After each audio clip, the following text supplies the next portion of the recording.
পূজা, ও পূজা।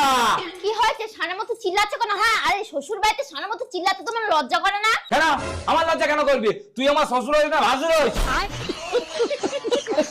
কি জন্য ডেকেছো সেটা বলো। আমার জন্য গিয়ে এক কাপ কফি করলে আমি খাবো। বিকাল হয়ে গেছে, কফি খাওয়ার টাইম হয়ে গেছে আমার। 1 টাকা তো ইনকাম করার মুরদ নেই, ঘর জামাই হয়ে আছো, আবার বাবুর বিকাল বেলা কফি চাই, পারবো না। কি বললি তুই আমাকে?